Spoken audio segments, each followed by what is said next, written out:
Hey everybody, how's it going? Just wanted to do a quick video and talk to you just a little bit about shutting up sometimes and just going out and taking photographs. All right. And I think it's one of those things where a lot of us get stuck on the inspiration phase of photography, where we might want to go to a project, or we might want to we're like, hey, I want to take photos, or I want to do something meaningful, and they watch YouTube videos, right? Or they scroll websites or forums, or maybe I'm just saying what I do instead of going out and doing things. And the other night, it was near blizzard-like conditions here in Omaha, and my son, they already called school out for the next day because the snow was going to be getting crazy with the wind. And you know what I did? I just went and grabbed my X100VI, a camera that I've really just barely used. And I knew I had a flash on it, the onboard flash. And it was the perfect opportunity for me to just be getting outside and taking photos and doing it in a different way. I usually don't take photos that are like that. And so here you can see me running around, stumbling and going, almost stumbling off into the woods somewhere to never come back again, right? But I just wanted to go through some of these pictures with you and talk about just shutting up and taking photographs, because these are some of my favorite photos in a while, and I think they're actually meaningful, and they reveal something that I've been trying to do for a while, which is like get some of my inner voice into my photographs. So here I am inside of my house. I was actually using the flash on the X100VI, very small power, and it just is a cool black and white. This is the moment where I could have turned around or not turned around. I could have just stayed inside and just been comfortable, right? And that's why I kind of shot this. But it's a cool image with that all that grain and that kind of snow mixing together. It's pretty neat. Once I'm outside, it's just fun to play around with the shutter speed. This was actually my first shot of the day once I got on the porch, and I was just really mesmerized by the way the background, the color mixed with the shadows and created something unique. I was playing around with white balance while I was shooting a little bit, and that's a lot of fun to change the colors around a little and kind of change the feel of the photograph, as you're in the scene shooting it. And again, this is just me using the X100VI, the onboard flash, to basically just shoot the snowflakes coming down in a really, really, really cool way. It's one of those things. The more I shoot this kind of stuff, the more I think it resonates with me, even though it doesn't resonate with everyone. Some people would look at this and say, that's just a blurry photo. What is that? And for me, though, this is something I've been trying to work with for a while, which is my backyard, and especially kind of this tree. This tree's really been this amazing thing that we've had in the backyard for the last 20 years. It sheltered my son. My son had a sandbox on it. It's probably saved us a lot of money in bills with the shade in the summer with all the leaves, and we just love it. I've always wanted to photograph it, and here I am making actually pretty cool photographs on a blizzard night with the X100VI, which I was pretty much getting ready to sell because I never use it. And these two back to back are just so neat. I love them both. The X100 did an amazing job of focusing.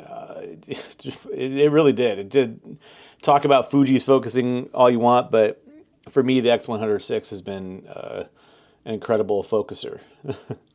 And here we go with some cool lights. This is just some neat stuff. I'm not using the onboard flash here. I am just shooting the ambient light that's in the scene and changing my color balance because it was some really weird lighting out there.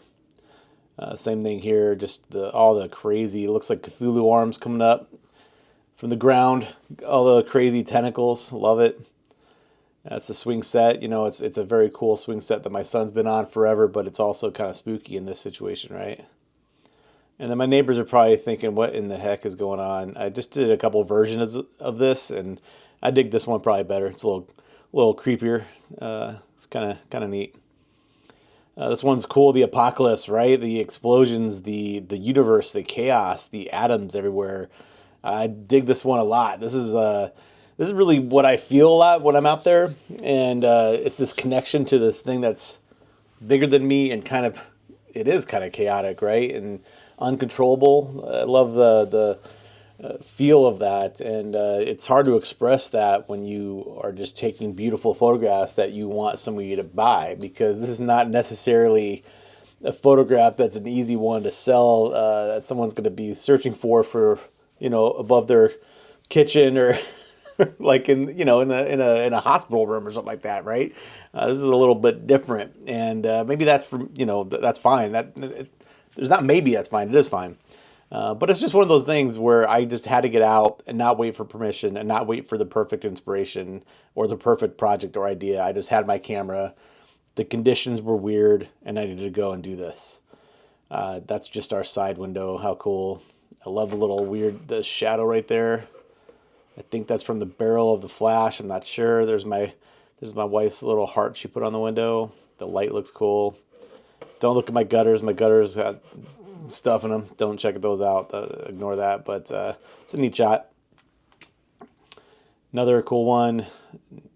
So neat. This one was with the OM3 with the 40-150, the only weatherproof lens I have for Micro Four Thirds, I think, at the moment. And this is through my front window, just getting that street light right there. Super cool. And a neat shot. It's a neat one too, the condensation on the window. That's the last one, seeing the light come through and how it's warping and changing around. Really neat stuff.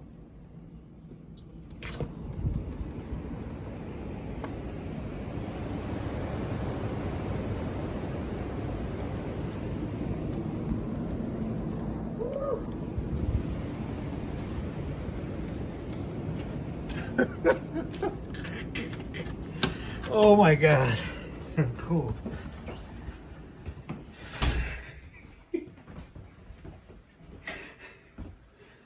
I can't feel my thumb. Oh. And so that's just me out in my backyard, my front yard, literally walking around my house. And I was able to take photos that are more meaningful and express a little bit more about myself than I've done in a long time, right? And it took me just taking a camera and leaving the house and shooting. Yeah, the conditions were right, but it, you know, I almost didn't go out. It was like cold out. Like that first shot I took, I was like, man, it's cold. I don't want to go outside. It's nice and warm in here. And so it's, you know, don't when you know the conditions are right, accept them and go. And that's what I did, and I embraced that. And so just wanted to show you those photos, and hopefully that inspires one or two of you to get out and shoot in situations where instead of watching a YouTube video or scrolling or whatever you might do, just take a camera and go take some cool photos. Buddy, what are you, come here. Ah, look it. Look at I'm all wet. Oh, look, he doesn't like it. He doesn't want